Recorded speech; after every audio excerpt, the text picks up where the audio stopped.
My kids sold my house while I was lying in a hospital bed fighting for my life. And when I found out what they did with the money, I made sure they'd never see a single penny from me again. I'm Martha. I'm 68 years old now, and this happened about 3 years ago. I raised 2 kids on my own after my husband died when they were still in middle school. I worked double shifts as a nurse, paid for their college, helped with their weddings, and gave them everything I could. I thought we were close. I thought they loved me. Turns out all they loved was what I could give them. It started in February of 2022. I was having chest pains for a few days, but I kept brushing it off. You know how it is when you're used to taking care of everyone else. You forget to take care of yourself. But one morning the pain got so bad I couldn't breathe. My neighbor found me collapsed in my kitchen and called 911. I woke up in the ICU 3 days later. The doctors told me I'd had a massive heart attack. They said if my neighbor hadn't found me when she did, I wouldn't have made it. I was hooked up to machines, tubes everywhere, couldn't even lift my head off the pillow. The doctors weren't sure if I'd fully recover. They kept using words like critical and touch and go. My daughter Jessica showed up first. She's 42, works in marketing, always been the organized one. She held my hand and cried, and told me everything would be okay. Then my son David came. He's 39, runs some kind of tech startup that never quite seems to take off. He looked worried too. They both promised they'd take care of everything while I recovered. I felt relieved, you know. Despite everything, despite how scared I was, I thought at least I have my kids.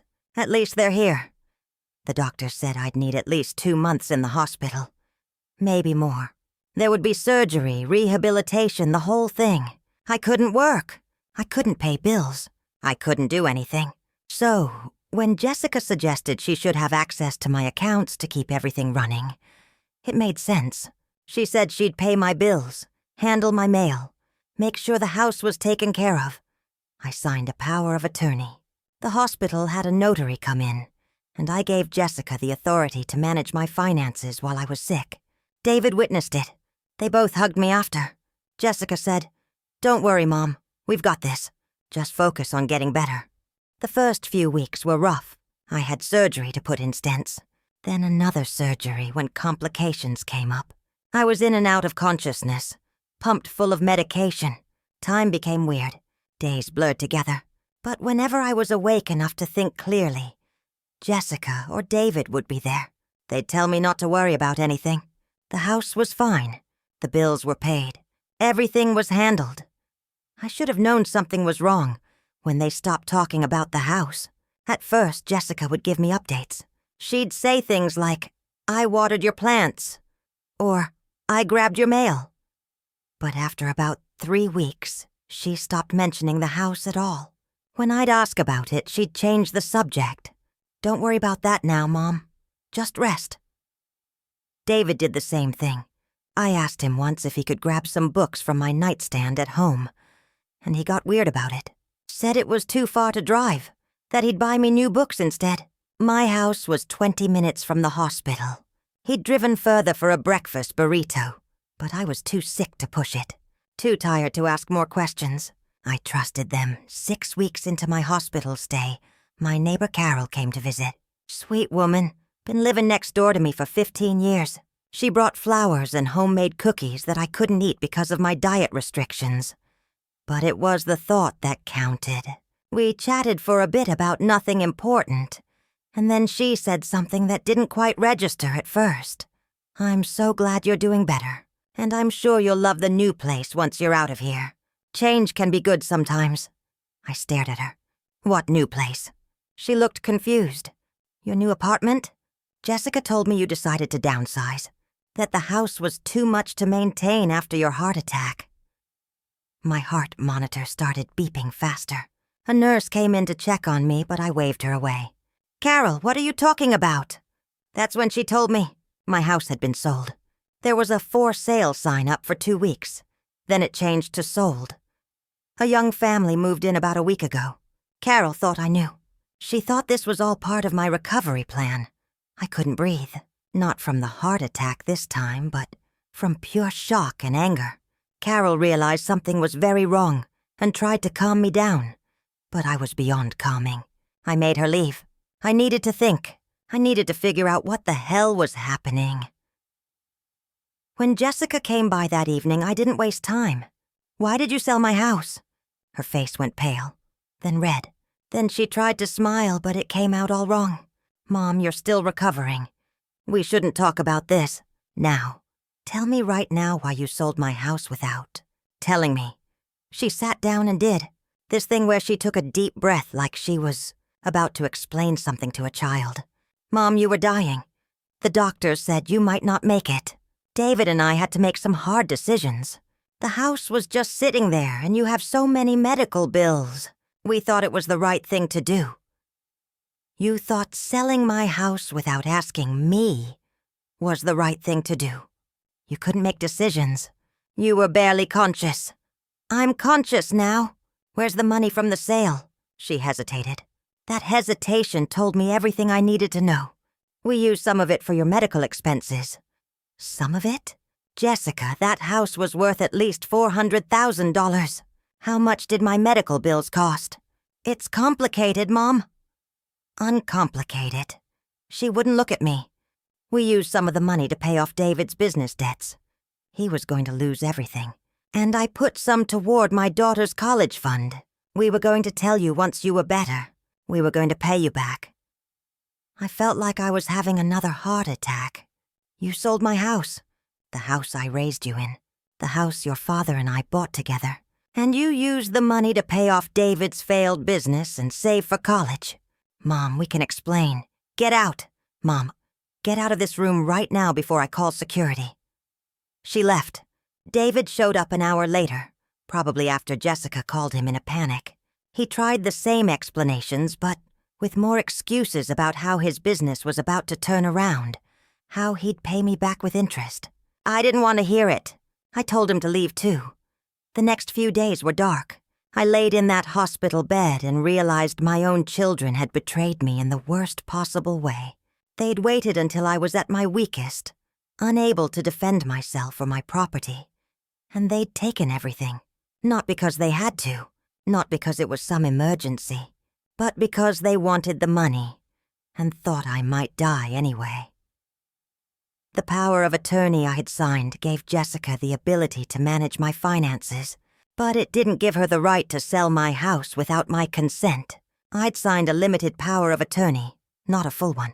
My lawyer confirmed this when I finally got him on the phone from the hospital. What Jessica and David did was illegal. They'd forged documents to make the sale happen. They'd committed fraud. I could have pressed charges. Part of me wanted to. But they were still my kids, no matter what they'd done. So I made a different choice. I called my lawyer and told him to draft a new will.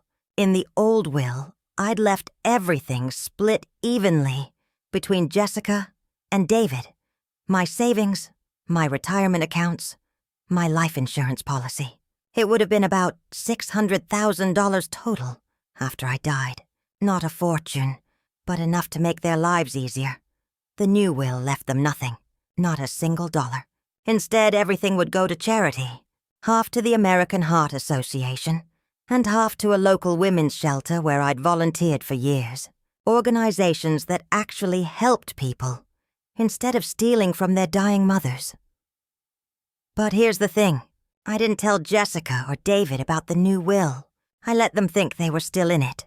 I let them think that if they just waited patiently, if they just pretended to care for a little while longer, they'd get their inheritance eventually. I got out of the hospital after 10 weeks. The doctors were amazed at my recovery. Turns out rage is a pretty good motivator for physical therapy. I moved into a small apartment that I could actually afford on my retirement income. It wasn't much, but it was mine. Jessica and David both offered to help me move, to help me settle in. I said no to everything. They started coming around more after that. Suddenly they were concerned about my health again. Jessica would call twice a week to check in. David would stop by with groceries.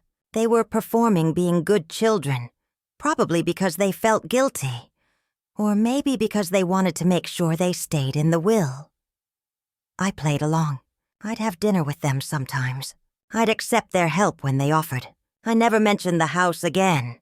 I acted like I'd forgiven them.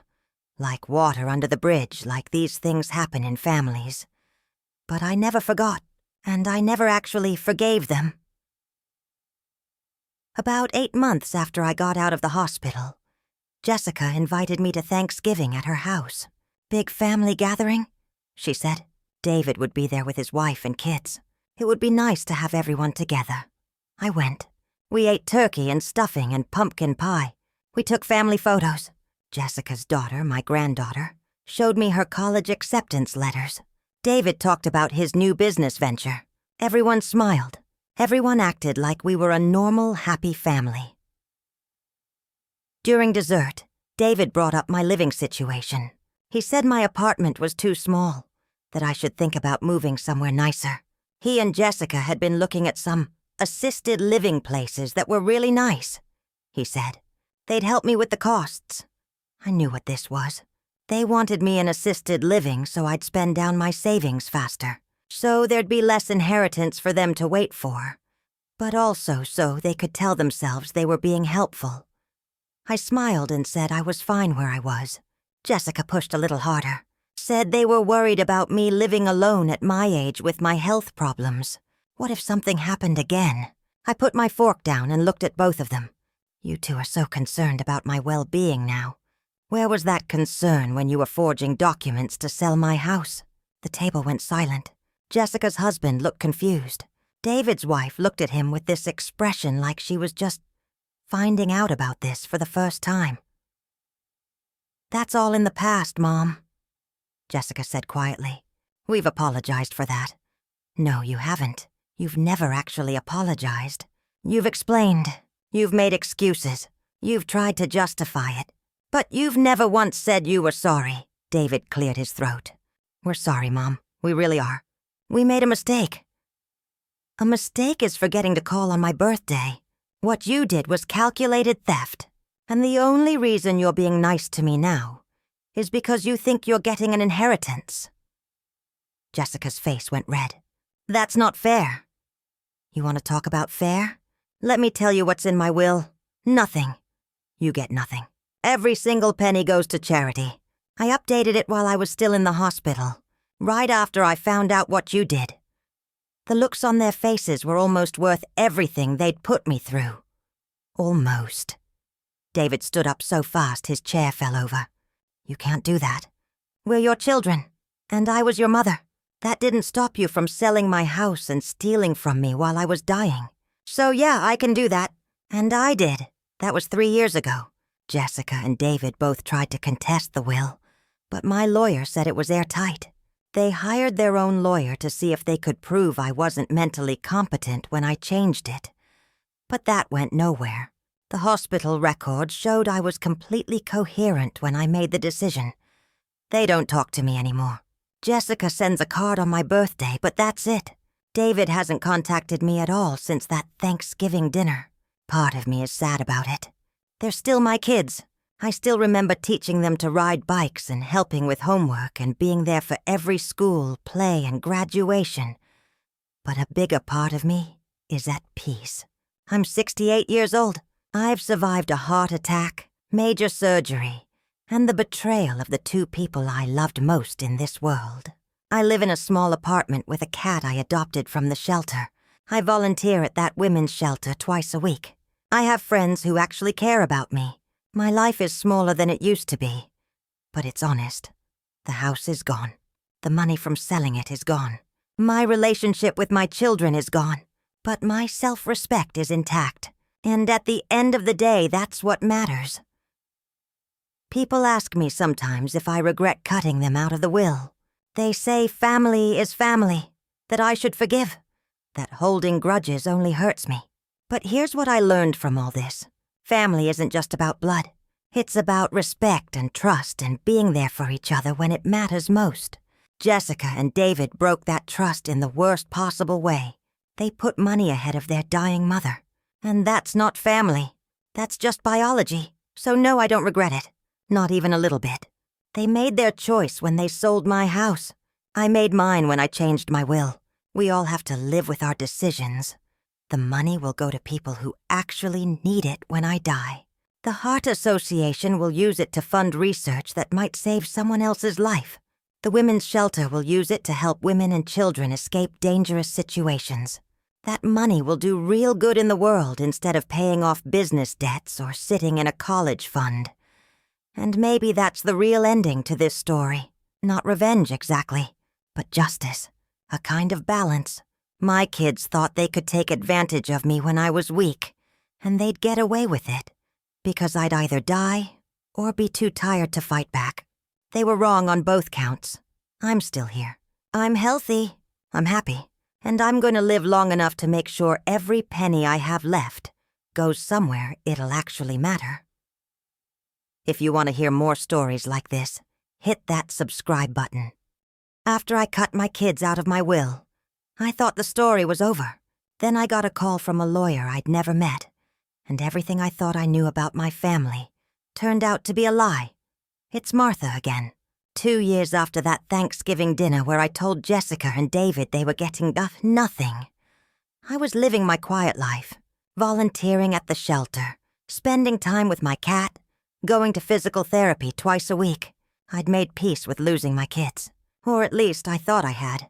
But then something happened that made me question everything I knew about why they sold my house in the first place. It was a Tuesday morning in March when my phone rang. Unknown number.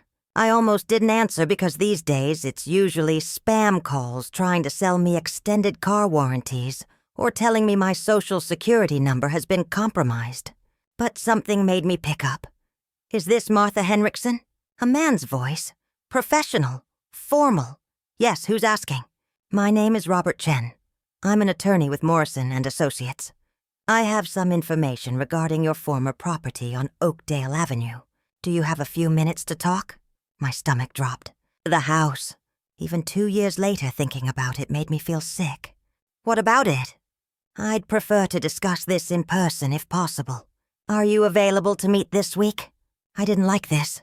Didn't like the formal tone, didn't like the vague references to my house. Tell me what this is about first. He hesitated. Mrs. Henriksen, I represent someone who's been trying to locate you for quite some time. It concerns the sale of your home and some financial matters that I think you'll want to know about. I really think we should meet face to face. Every instinct told me to hang up. This felt like a scam or some kind of lawsuit. Maybe the family who bought my house found problems with it and was coming after me. But curiosity got the better of me. Fine, when and where? We met 2 days later at a coffee shop near my apartment. Robert Chen turned out to be a man in his 50s, gray hair, expensive suit, carrying a leather briefcase that probably cost more than my monthly rent. He bought us both coffee and sat down across from me with this look on his face, like he was about to tell me someone died. Mrs. Henriksen, what I'm about to tell you is going to be difficult to hear. Before I start, I need to ask you some questions about the sale of your home. Did you authorize your children to sell the property? No.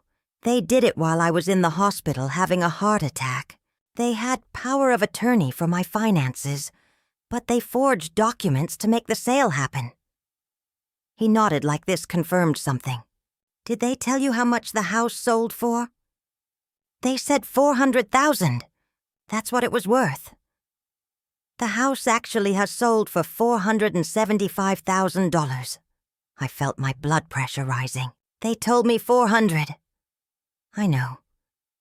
Mrs. Henriksen, I need to tell you something about what happened to that money. But first, I need you to understand that my client has been trying to find you for 2 years.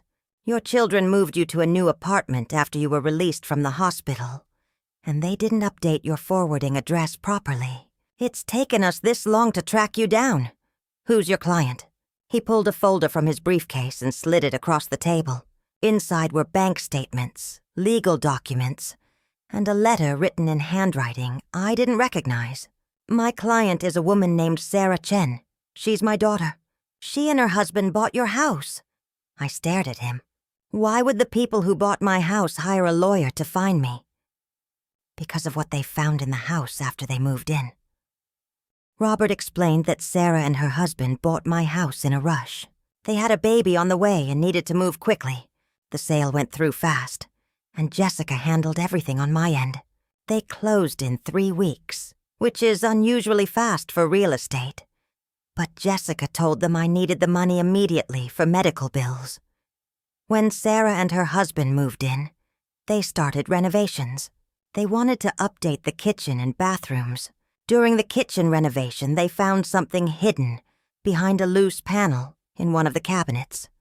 A box, a metal lockbox, secured with a combination lock. They tried to contact Jessica to ask if I'd left anything important in the house, but Jessica's number had been disconnected. They tried other methods of reaching out but got nowhere, so they eventually called a locksmith to open the box.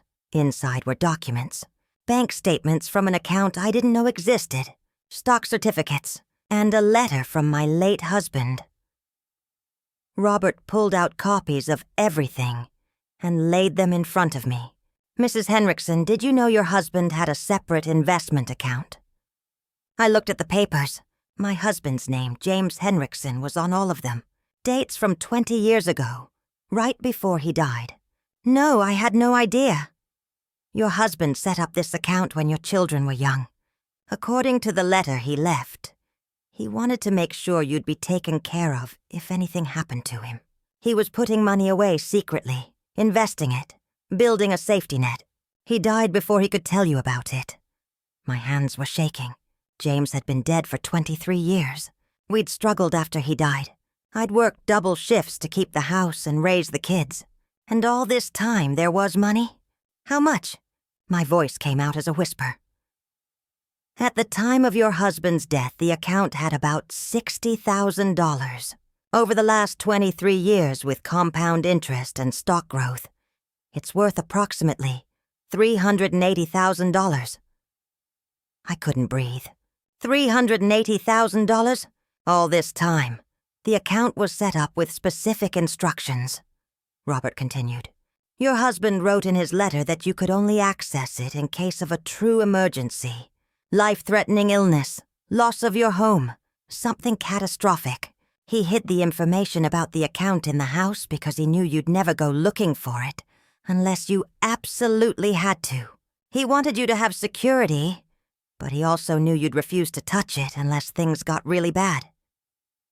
Tears were running down my face. That sounded exactly like James. Always planning, always protecting us, even from beyond the grave. "Did Jessica and David know about this?"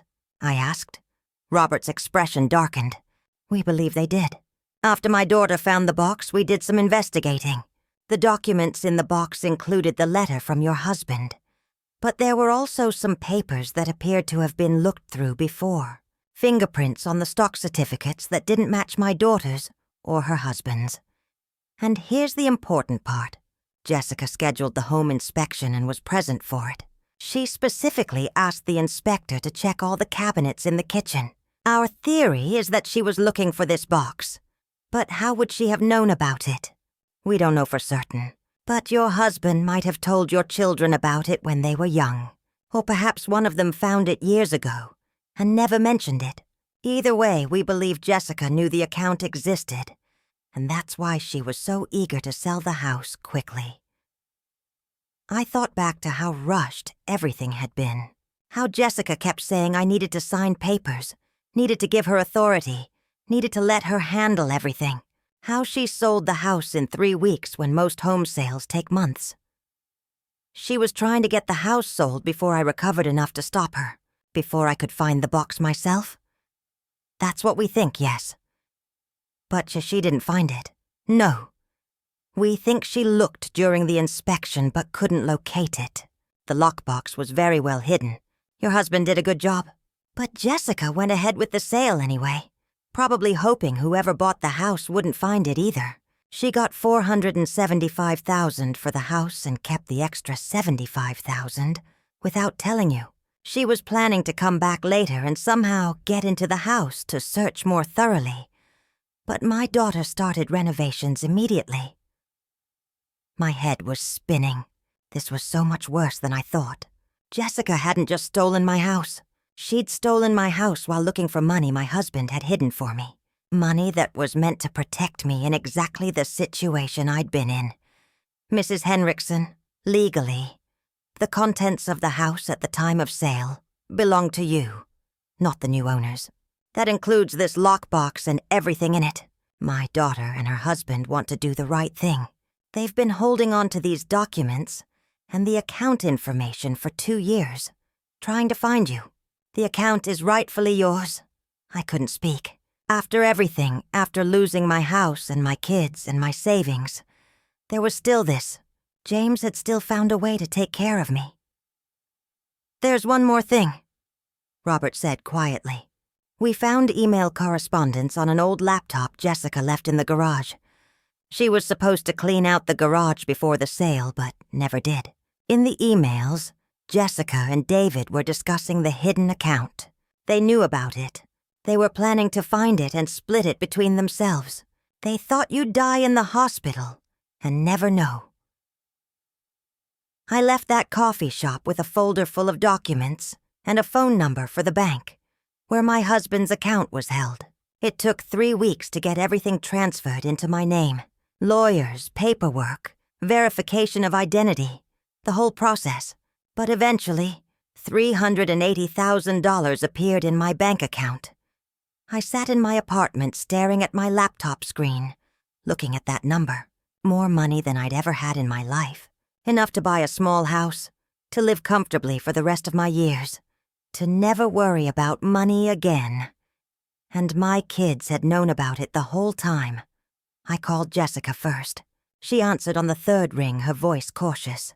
We hadn't spoken since Thanksgiving 2 years earlier. Mom, I met with a lawyer named Robert Chen last week. Does that name mean anything to you? Silence. Long, heavy silence. Jessica, did you know about the account Dad set up? Mom, I can explain. Did you know? We found a letter when we were teenagers, hidden in the attic. Dad had written it to you, talking about the emergency fund. We didn't think it was a big deal. We forgot about it for years until I had a heart attack and you realized you could sell the house and find the money. It wasn't like that. Then what was it like? Explain it to me. Make it make sense. She tried. She talked about how she and David were struggling financially, how they thought the account might not even exist anymore after so many years, how they figured if I died, the money would just go to them anyway. So what did it matter? How they panicked when they couldn't find the box during the inspection and just went ahead with the sale to at least get something. Every word made it worse. Every excuse dug the hole deeper. You sold my house, the house your father and I raised you in, because you wanted money that Dad specifically set aside to protect me. Money he hid because he knew I'd need it someday. And you couldn't even wait for me to die naturally. You had to swoop in while I was in the ICU. Mom, we were going to pay you back. We were going to give you half of money that was already mine. You want credit for planning to give me half of my own money after you stole my house? I hung up. I didn't want to hear anymore. David called 10 minutes later. I didn't answer. He left a voicemail. Another excuse, another explanation, another plea for understanding. I deleted it without listening to the whole thing. Then I called my lawyer, the one who drafted my will. I told him about the account, about the money, about everything Robert Chen had told me. And then I told him what I wanted to do. I want to sue them, both of them, for fraud, for theft, for everything they did. Can I do that? He was quiet for a moment. You can. You have a strong case. But Mrs. Henriksen, can I ask you something? What do you want to get out of this? Financially, you're secure now. You have the account your husband left you. Suing them would be expensive, time-consuming, and emotionally draining. They don't have enough money to make it worth your while in terms of a payout. So what's the real goal here? I thought about it. He was right. Jessica and David had already spent most of the money from the house sale. David's business had failed anyway. Jessica had used her portion for her daughter's college and some credit card debt. Even if I won a lawsuit, I'd never see most of that money back.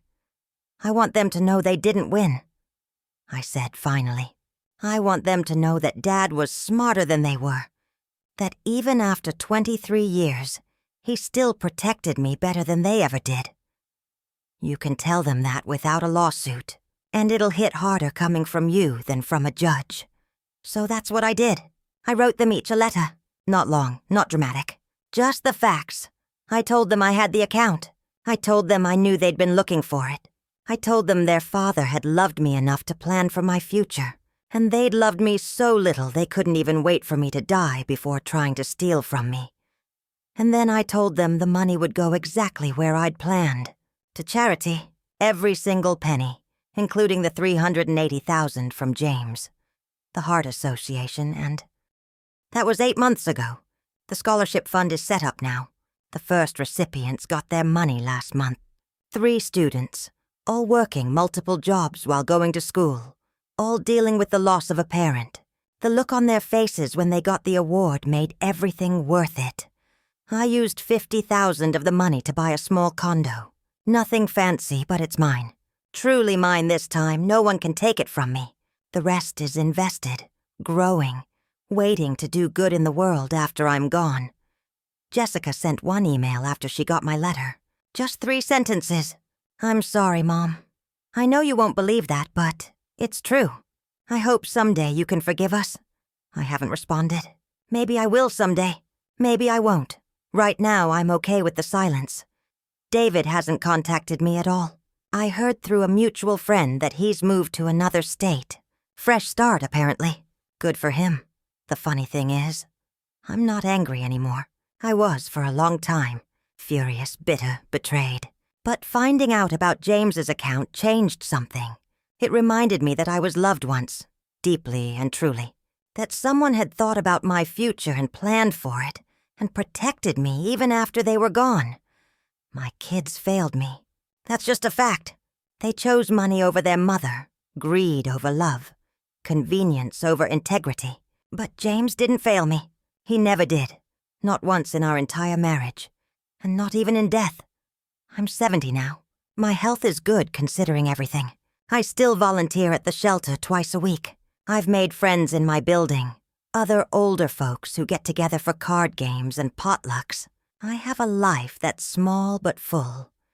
And I have the satisfaction of knowing that James's final gift to me will keep on giving. Long after I'm gone. That students who need help will get it. That the charities I care about will be funded.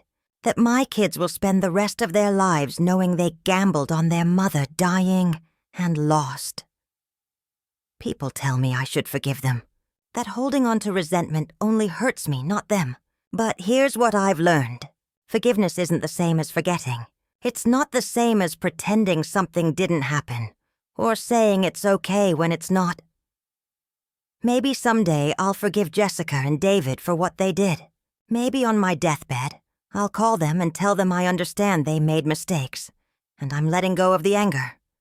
Maybe.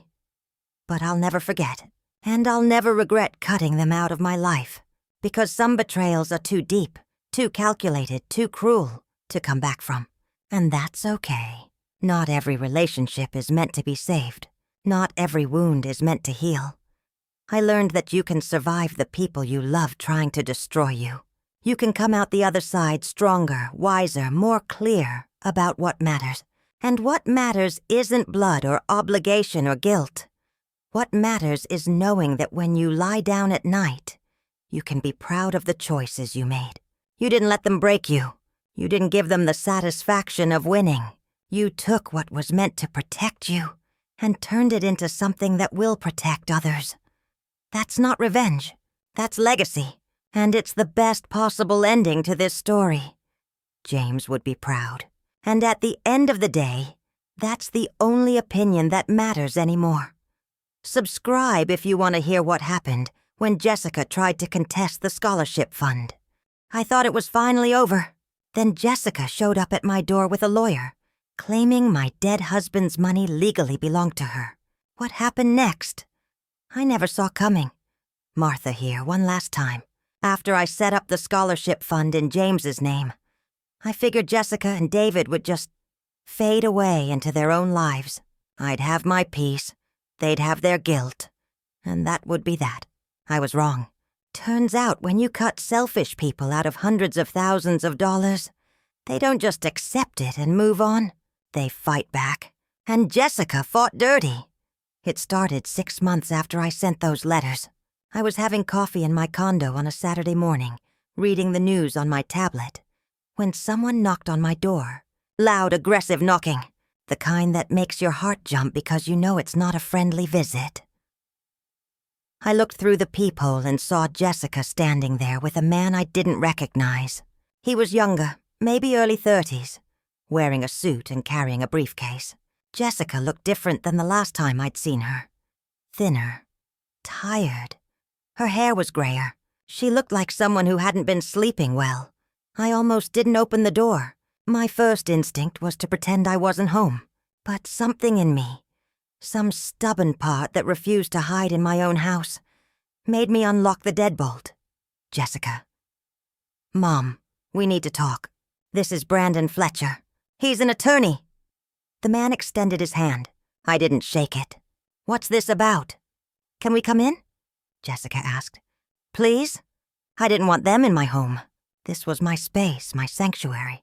But I also didn't want to have whatever conversation this was going to be in the hallway, where my neighbors could hear. So I stepped aside and let them in.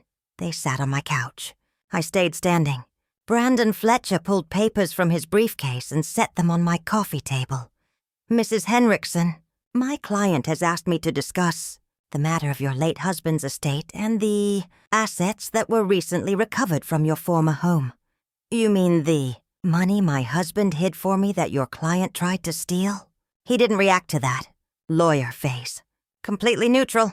Mrs. Henriksen, there's a legal question about whether those assets were properly designated as yours, or whether they should have been distributed to all heirs when your husband passed away. I looked at Jessica. She was staring at her hands, not meeting my eyes. You're trying to claim that money should have gone to you and David when your father died. 23 years ago? Mom, just listen. Jessica started. No, you listen. Your father set up that account specifically for me. There was a letter, instructions. It was clearly meant for me and only me. Brandon cleared his throat.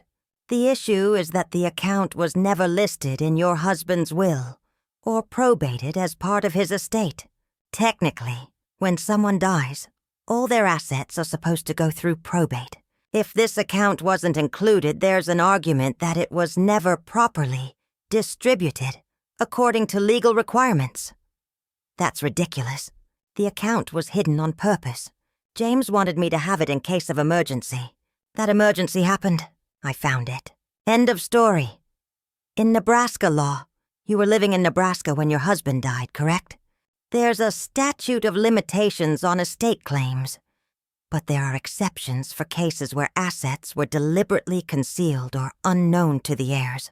My client is filing a petition to reopen your husband's estate and have this account distributed according to intestate succession laws. I felt like I'd been punched in the stomach.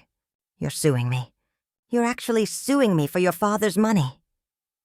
Jessica finally looked up. Her eyes were red. Mom, I'm desperate. My husband lost his job 8 months ago. We're drowning in debt. Sarah's college fund is gone because I had to use it to keep our house. I need this money. We need this money. You're broke because you spent the money from my house on stupid decisions. That's not my problem. I'm your daughter.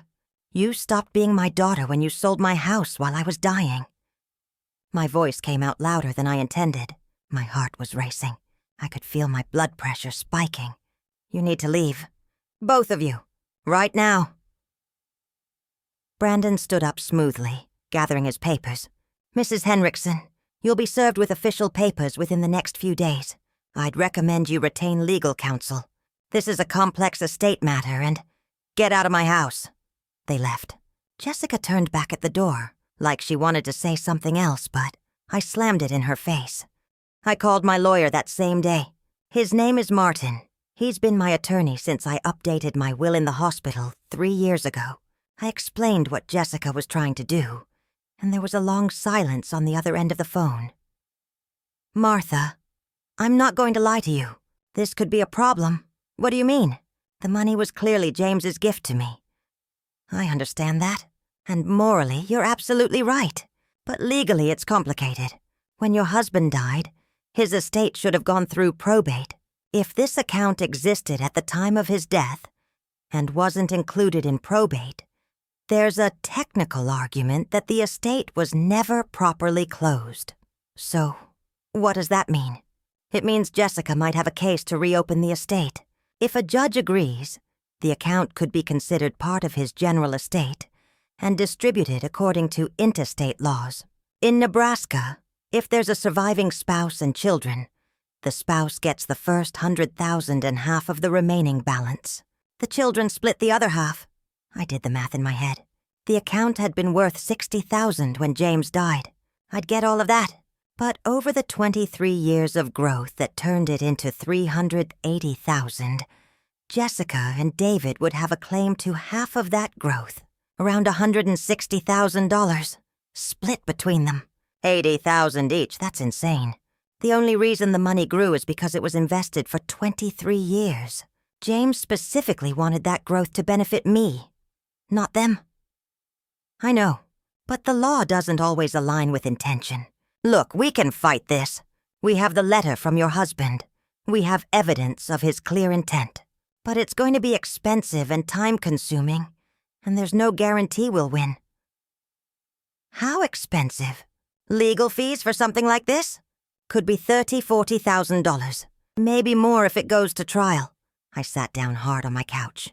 Jessica was going to make me spend tens of thousands of dollars to keep money that was rightfully mine. Money her father had specifically set aside to protect me. There's another option, Martin said carefully. You could settle. Offer her and David a portion of the money to make this go away. Absolutely not.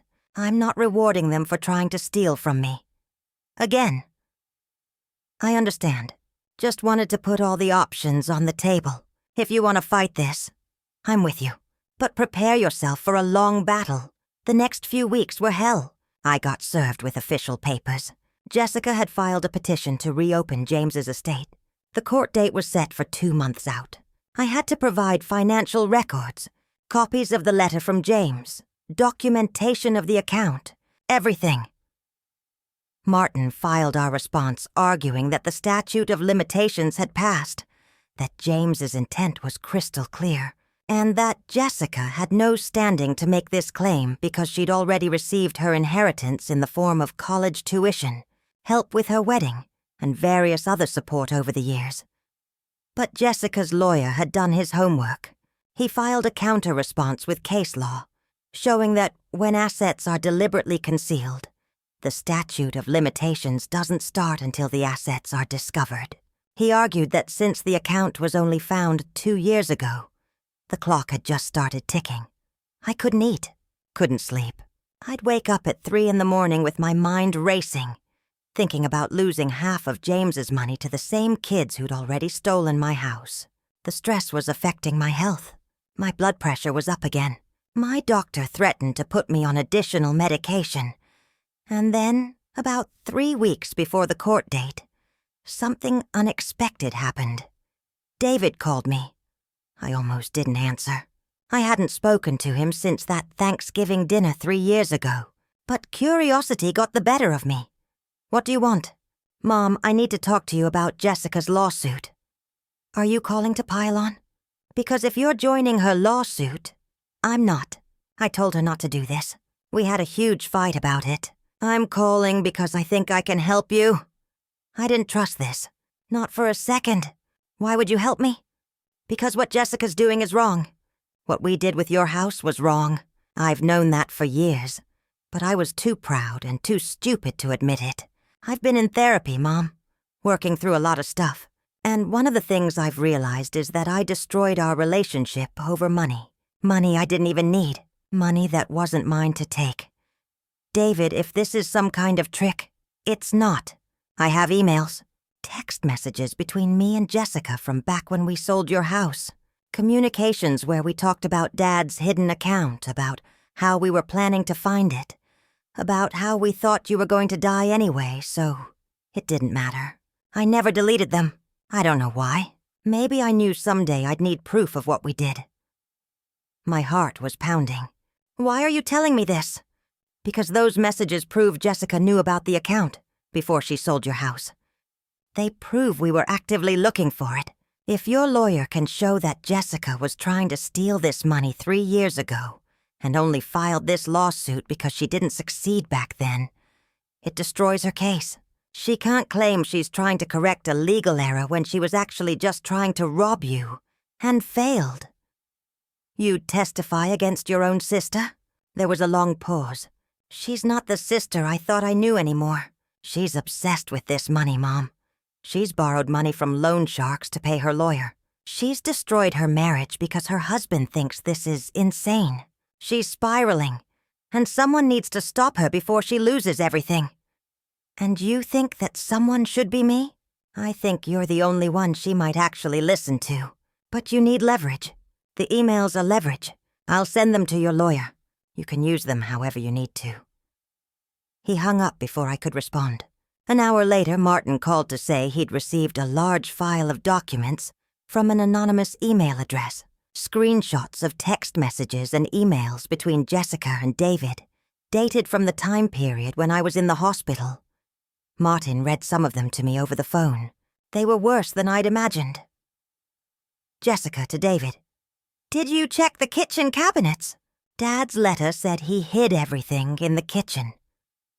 David to Jessica. Inspector couldn't find anything. Maybe it's not there anymore. Maybe someone already found it years ago. Jessica to David. We need to sell the house fast, before Mom recovers enough to ask questions. Even if we don't find the account, we get the house money. David to Jessica. What if she doesn't die? What if she gets better and realizes what we did? Jessica to David. Then we deal with it. But right now we need money and she has a house. This is our chance. Reading those messages, seeing the calculation and the coldness in black and white, something broke inside me. Not my heart. That had already been broken. But some last little piece of hope that maybe somehow there had been a misunderstanding. That maybe they'd made a mistake in a moment of panic. There was no mistake. This had been planned. Deliberate. They'd waited for me to be at my most vulnerable, and they'd moved in like vultures. The court date arrived. I sat in that courtroom with Martin on one side and David on the other. Jessica was there with Brandon Fletcher. Her husband wasn't with her. That told me everything I needed to know about how her marriage was going. The judge was a woman in her 60s named Patricia Winters. She looked tired, like she'd been dealing with family estate disputes for too many years, and was sick of watching people fight over money. Brandon presented Jessica's case first. He talked about legal technicalities, about estate law, about how the account should have been probated 23 years ago. He made it sound reasonable, like Jessica was just trying to correct an administrative error. Then Martin stood up. He didn't start with the law. He started with the messages. Your Honor, I'd like to enter into evidence communications between the petitioner and her brother, dated from 3 years ago. These messages show that Ms. Jessica Henriksen was aware of her father's account at the time she sold her mother's house without permission while Mrs. Henriksen was hospitalized with a life-threatening illness. He read some of the messages aloud. The courtroom was completely silent except for his voice. Jessica's face went from pale to red to pale again. Your Honor, this isn't a case of a daughter trying to correct a legal error in her father's estate. This is a case of attempted theft that failed, followed by a lawsuit filed out of frustration that the original theft was unsuccessful. The petitioner knowingly and deliberately tried to locate and take these assets 3 years ago. She only filed this petition after those attempts failed and after she discovered her mother had successfully recovered the funds. Brandon tried to object, tried to argue that the messages were taken out of context, but Judge Winters held up her hand. I've read the messages, Counselor. They seem pretty clear to me. Ms. Henriksen, did you sell your mother's house without her explicit permission while she was hospitalized? Jessica's voice was barely a whisper. Yes, Your Honor. And were you looking for a hidden bank account at that time? We thought it might exist. We were trying to help with her medical bills. By selling her house and keeping the money for yourself and your brother? Jessica didn't answer. Judge Winters looked at the papers in front of her for a long moment. Then she looked up at Jessica, and her expression wasn't angry. It was disappointed. Sad, almost. Ms. Henriksen, I've been a judge for 18 years. I've seen a lot of family disputes over money, but this is one of the worst. You didn't just take advantage of your mother when she was vulnerable. You're now trying to use the legal system to finish what you started 3 years ago. This court does not exist to help people legitimize theft after the fact. She turned to me. Mrs. Henriksen, I'm sorry you've had to go through this. The petition to reopen your husband's estate is denied. The account in question was clearly intended as a gift to you, to be accessed in case of emergency. That emergency occurred. You accessed the funds. They're yours. Case closed. The gavel came down. It was over in less than 30 minutes. Jessica didn't look at me as she left the courtroom. Brandon Fletcher packed his briefcase quickly and followed her out. I sat there for a minute, just breathing, letting the reality sink in. You okay? Martin asked. I don't know. I won. But it doesn't feel like winning. That's because it's not really about winning. It's about protecting what's yours. You did that. David was waiting for me outside the courtroom. Jessica was already gone. Probably couldn't get out of there fast enough. Mom, I stopped. Looked at him. Really looked at him for the first time in 3 years. He looked older, worn down, like someone who'd been carrying weight he wasn't built to carry. Thank you for the emails, I said. I know that wasn't easy. It was the least I could do. And Mom, I'm sorry. For all of it. For the house. For not standing up to Jessica. For putting money ahead of you. I'm sorry. Here's the thing about apologies. They don't erase what happened. They don't fix broken trust. But sometimes they're a starting point. A tiny crack in a wall that's been solid for years. I'm not ready to forgive you, I said. I don't know if I'll ever be ready. But I appreciate you saying it, he nodded. That's fair. Can I ask you something? The scholarship fund you set up in Dad's name. Is that still happening? Yes, why? I'd like to contribute to it. Not much, I don't have much. But $100 a month. I want to do something good with my money for once. Instead of just wasting it on failed businesses and stupid decisions. I didn't expect that. Didn't know what to do with it. Okay, I'll send you the information.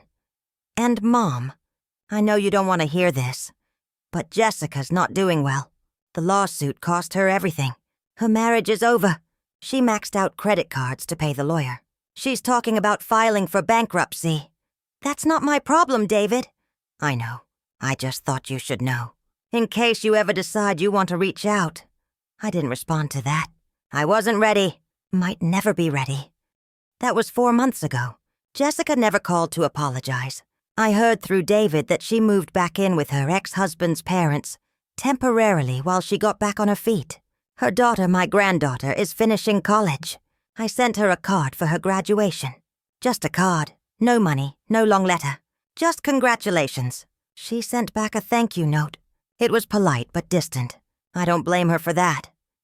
David has been contributing to the scholarship fund like he promised.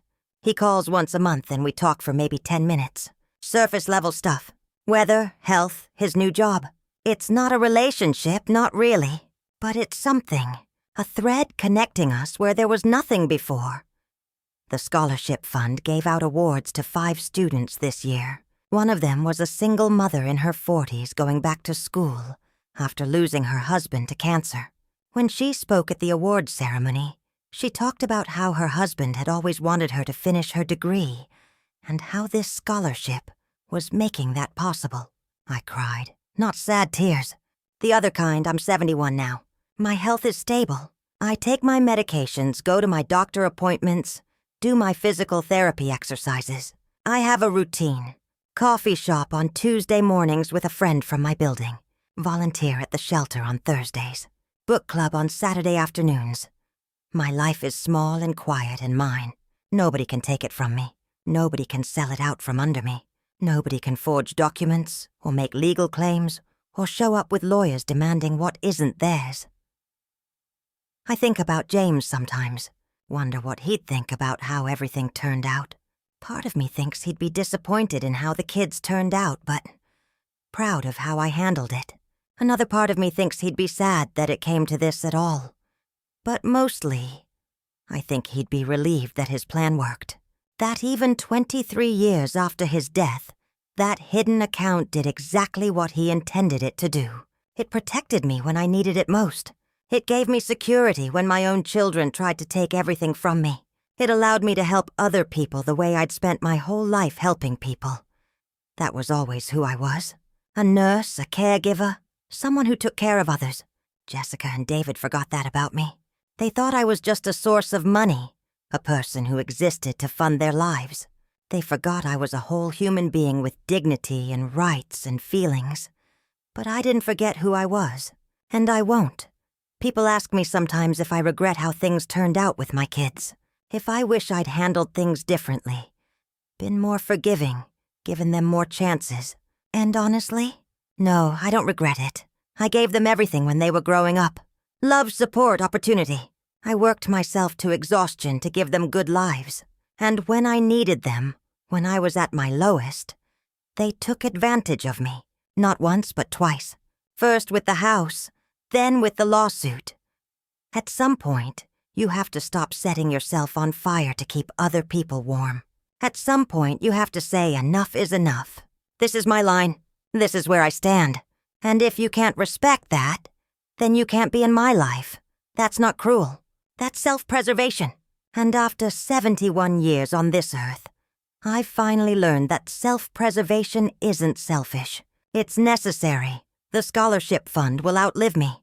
It's set up in perpetuity, managed by the Community College Foundation. Long after I'm gone, students will get help because James loved me, and because I refused to let my kids steal that love and turn it into just another thing they wasted. That's my legacy, not the house I lost or the kids who betrayed me or the money that caused all this pain. My legacy is that I took something intended to protect me and used it to protect others. I took pain and turned it into purpose. And honestly, that's enough. That's more than enough. That's everything. Last week, I got a letter from one of the scholarship recipients, a young man whose father died in a construction accident.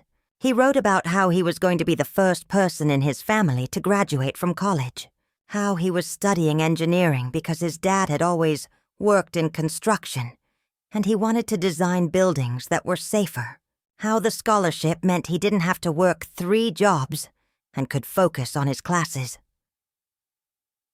At the end of the letter, he wrote, "Thank you for turning your pain into someone else's opportunity. Thank you for remembering that other people are hurting too. Thank you for caring about people you'll never meet." I put that letter on my refrigerator, right next to a photo of James from our wedding day. He's young in the photo, just 24, smiling at the camera with his arm around me. Neither of us had any idea what was coming. The struggles, the loss, the betrayals, the heartbreak. But we also didn't know about the love that would last beyond death, the planning that would save me decades later, the legacy that would help people we'd never meet. If I could go back and tell my younger self what was coming, I don't think I'd change anything. Because all of it, the good and the terrible, led me here, to this small condo with this quiet life and this scholarship fund that will keep growing and helping long after everyone in this story is gone. Jessica made her choices. David made his, and I made mine. We all have to live with what we decided. But I can sleep at night. I can look at myself in the mirror.